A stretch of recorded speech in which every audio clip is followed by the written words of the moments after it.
Well, the year was 1987, and the place was Ranchi, or rather, the Kendriya Vidyalaya, to be precise, in Duranda, where on a summer day, I had the audacity to appear for IIT entrance examination, and I appeared in the maths examination. And when I came out, I had attempted questions of 2 marks only. And my best friend, who qualified in the top 100, told me that those 2 marks were wrong. So the better way to waste my next 3 hours was to watch a movie, and we went to Meenakshi movie theater to watch Tarzan and my favorite actress, Kimi Katkar, at that point of time with the young. Of course, we were later disappointed to find out that my name did not feature in the list of successful candidates of IIT. I was disappointed nonetheless. Subsequently, after almost a decade, to my mother's absolute astonishment, I did qualify for the civil services. And I was placed in one of the railway services. And in due course of time, I was posted in a place called Dhanbad, where you have the ISM.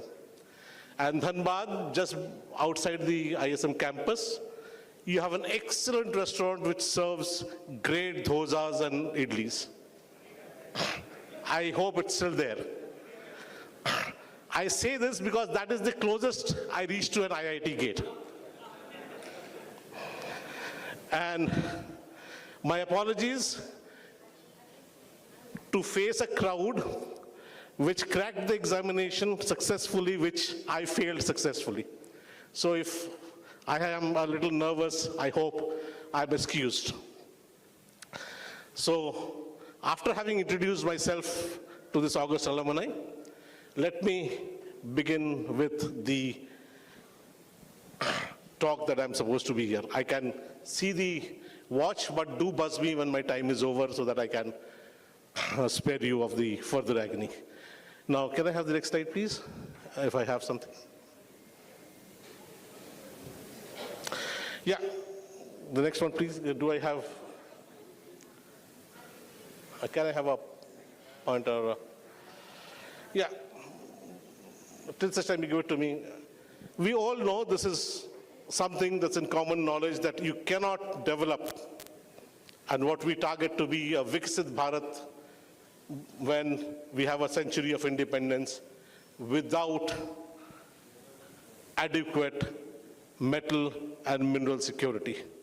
Whether we aspire to be the 3rd largest, we have the renewables that are all lined up, whether it is the clean energy or specialty steel or electronics, everything, or for the Samsung or iPhone that you hold in your hands, everything, virtually everything that you see, feel, touch, and use requires metals. And metals require mining. So metals and mining are at the bedrock of your development strategy. Next, please. Thank you. The green one on the right, right. So this is again something that everybody knows. We don't need to stress on this, that whether it's manufacturing, whether it is technology, whether it is energy, transportation, or infrastructure, the entire economy is dependent on various minerals, some of which the country is blessed to have, some of which we are completely dependent on imports. Does that move? And some of which we are completely dependent on imports. For example, coking coal, import requirement is 85%. We can't make steel without coking coal. Lithium, a full 100%. Cobalt, a full 100%. Copper, concentrate, 90%. So at this, there has been a drastic surge in the requirement of these people. So you need 7x lithium, what you need today. You need more than 2x copper that you use today. And possibly, some estimates are that if the net zero targets of 1.5 are to be achieved, then possibly the world doesn't have enough copper. Possibly. So what is the necessity is that you have to spread your wings beyond the country. But there also you face a lot of problems. You have resource nationalism. I went to Indonesia last week, and they are the biggest suppliers of nickel. 411 mines, but they have said you can't export nickel ore. You have to process them. And they have cut down on production by 50% in this 411 mines. You cannot export copper concentrate out of Indonesia. You have to build a smelter there.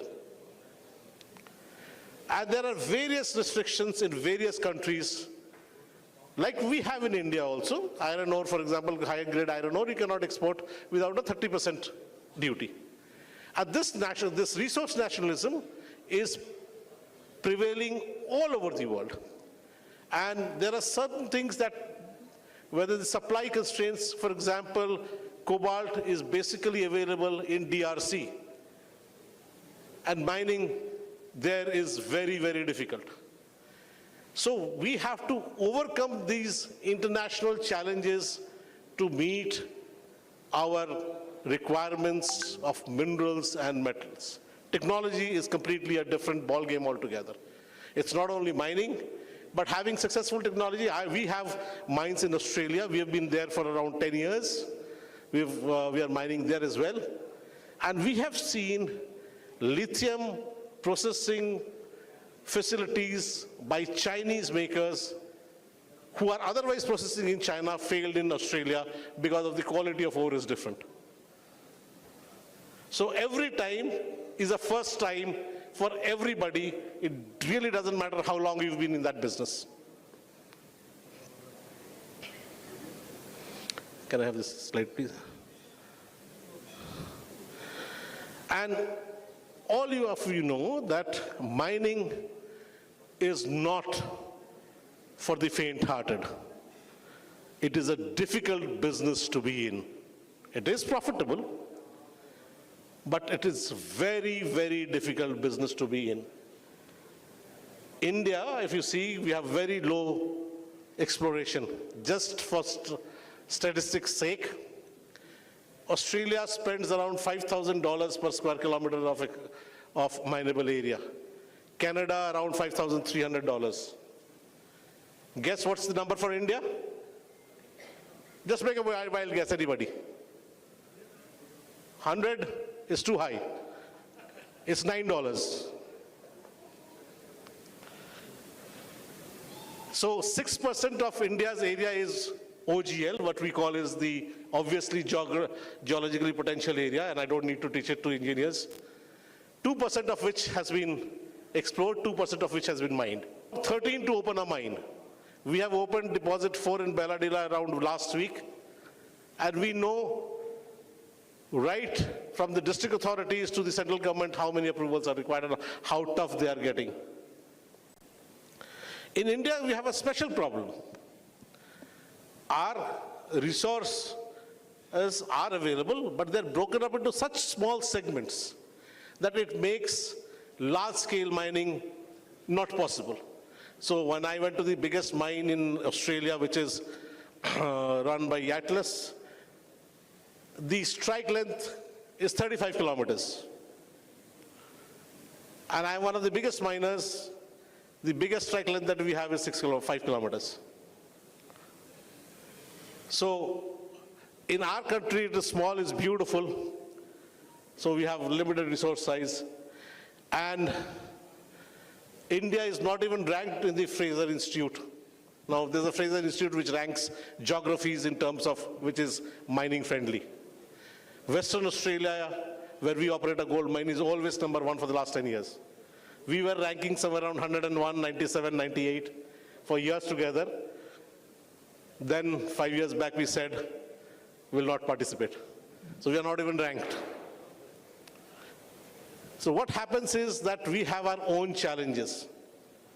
And even if you wish to open a mine, Worldwide, the average is 16 years plus to open one mine, from exploration to construction. The construction only takes 2.5 years, 3 years.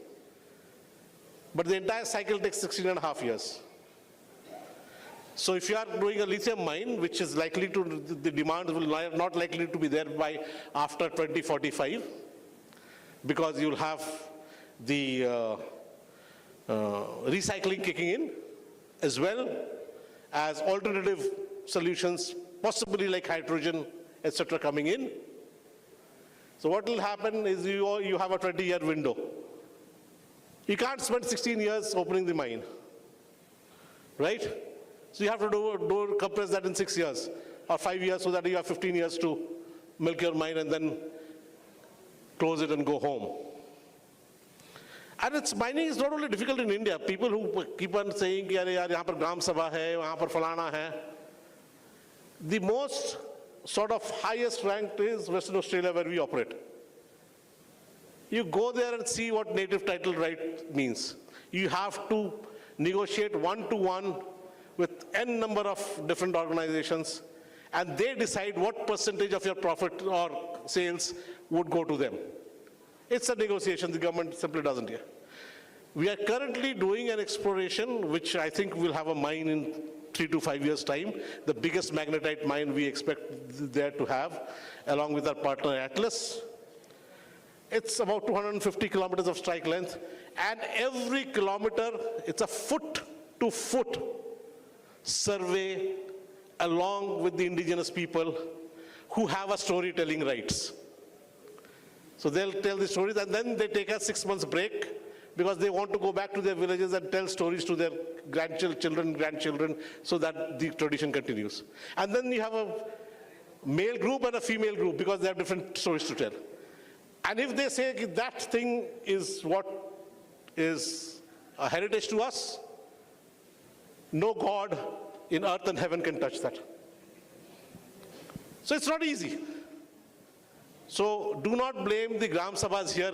There are tougher rules in more mining-friendly countries. And the latest is, of course, ESG compliances. So when we were opening our mines, the ESG requirement that has been given to us was impossible to meet, physically impossible to meet. So we had to influence that to the Australian government to change the policy, which thankfully has been done. Next, I've got a minute, so let me hurry through the next.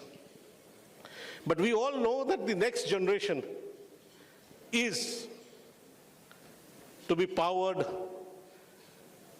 by key minerals like lithium, nickel, cobalt, and the rare earth minerals, of which we don't have mineable reserves, as well as the technology to process. Next.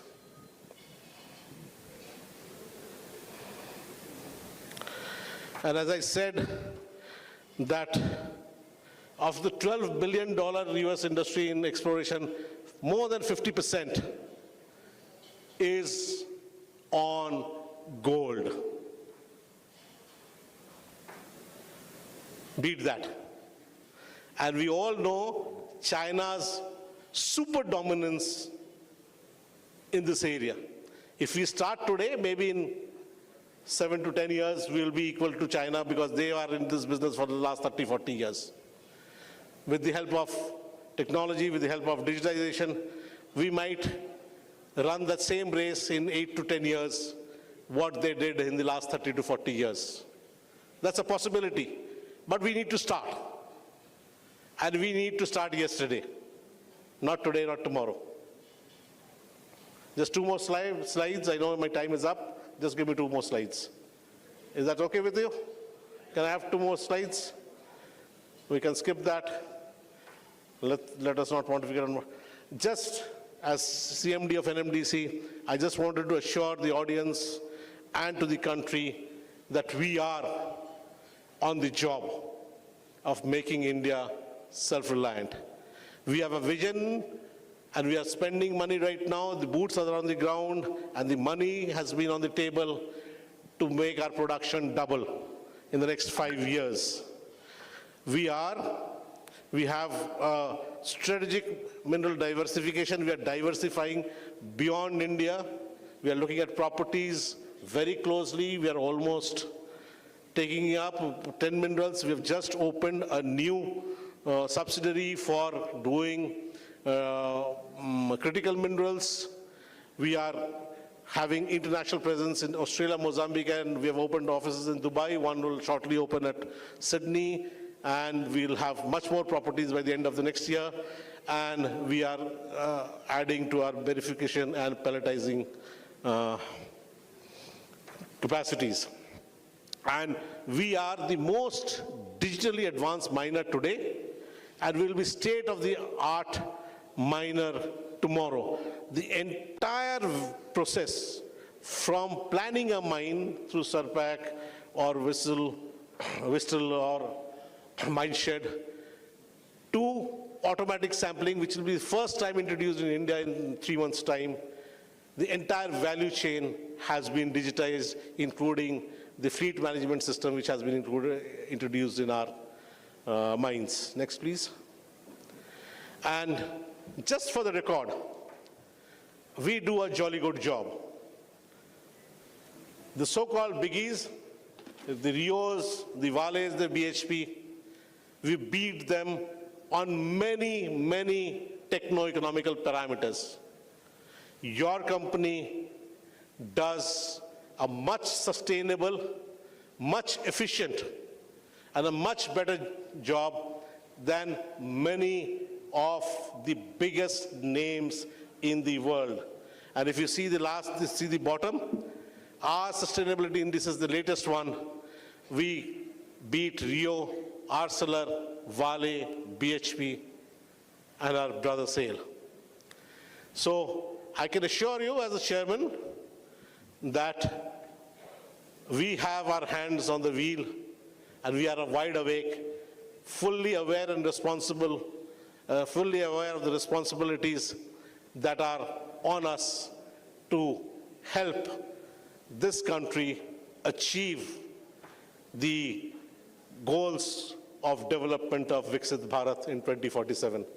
My apologies for the extended time, and I wish to thank you for your attention, and especially the IIT alumni for having me here this evening. This is one